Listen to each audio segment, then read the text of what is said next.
Okay, let's dive into this explainer and really set the scene. I want you to imagine you're standing around a prehistoric campfire roughly 50,000 years ago. The sun just went down, there are no screens, no notifications, no modern distractions whatsoever. There's literally just you, the flames, and this thick, choking wood smoke curling directly into your face. You're breathing it all in, about to accidentally spark one of our species' absolute oldest habits. Because today, we're breaking down the fascinating ancient origins of smoking. So if I just straight up ask you right now when intentional inhalation actually began, what would you guess? You might think it started with colonial trade routes, or maybe Native American ceremonies, or even early agriculture. But the truth presented in our source material goes back much, much further than any of that. I mean, 1 million years ago? This number completely shatters our modern assumptions. The story actually begins roughly 1 million years ago with our earlier cousin, Homo erectus, and the very first controlled fires found at Wonderwork Cave down in South Africa. Basically, before we had civilization, before we were even Homo sapiens, we had fire. And, well, where there's fire, there's smoke. Which brings us to Section 1, the accidental prehistoric high. Think about it. For hundreds of thousands of years, breathing smoke was just completely unavoidable for our ancestors. They huddled in caves, they cooked over open flames, they used it to stay warm. It was basically the original air quality situation. But crucially, when certain organic matter burns, it doesn't just release carbon dioxide and water vapor. It releases a really complex cocktail of psychoactive chemicals, alkaloids, and compounds that interact directly with the human nervous system.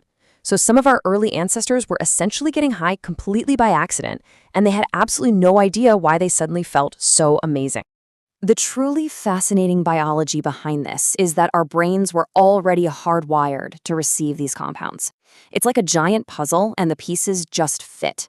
The endocannabinoid system regulates your mood, your memory, your appetite. So when a human first inhaled smoke from a burning wild cannabis plant, for example, their brain wasn't confused by it. It was incredibly receptive. It was this incredibly pleasant, repeatable accident that laid the groundwork for a deeply ingrained human behavior. Moving on to Section 2, the universal intoxication hypothesis. This hypothesis is wild because it proposes that seeking out an altered state of consciousness isn't just some cultural quirk or a modern vice we invented.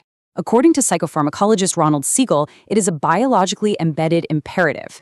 He calls it the fourth fundamental biological drive. We're talking right alongside hunger, thirst, and sex. Our ancestors didn't just casually stumble upon this. They actively sought it out because it's literally hardwired into our nature. And if you think this is just a human thing, no way. To prove this, researchers have actually watched wild animals actively going out of their way to seek altered states too.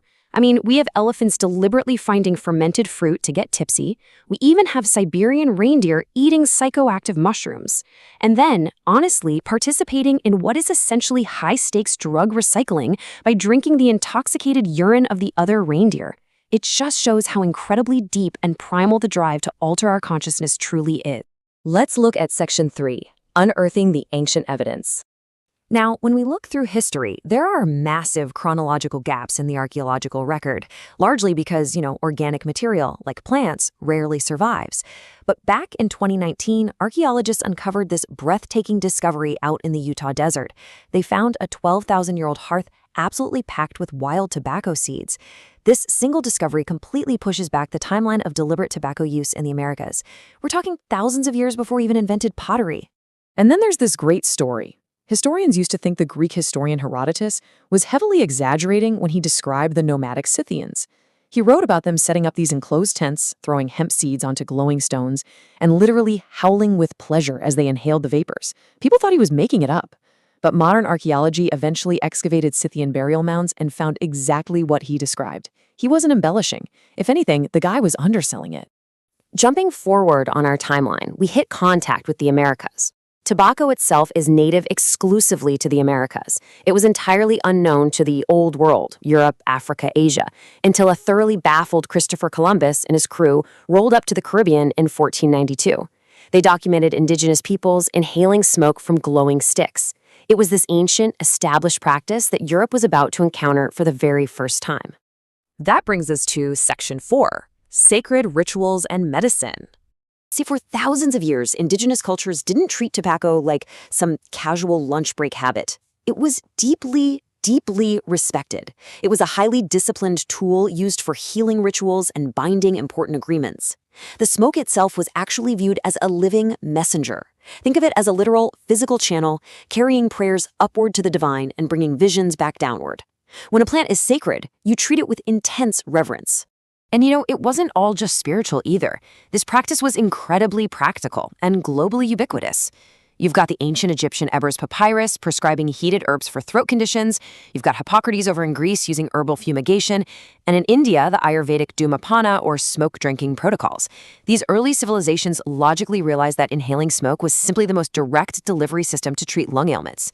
And honestly, we still use this exact same lung delivery logic today with modern inhalers. Beyond medicine, entering a shared altered state through smoke circle was basically a brilliant piece of social technology. When ancient humans synchronized their neural activity through shared ritual, it forged the intense trust and mutual understanding that was absolutely necessary to survive in a fiercely hostile world. The smoke circle wasn't just a party, it was essential social infrastructure for keeping the group together. Which sadly leads us to Section 5, the modern corporate corruption. Notice how blindingly fast this accelerates. What took indigenous cultures millennia to refine as a careful, measured ritual was totally stripped of its context. It went from an exotic curiosity to fashionable aristocratic snuff to a booming global cigar trade until finally, European industrialists commodify it into the cheap, heavily addictive mass-market cigarette of the 1900s. It happened in the blink of an eye historically. And as our source material details, the modern industry spent billions of dollars making it worse. They actively suppressed internal evidence linking cigarettes to cancer.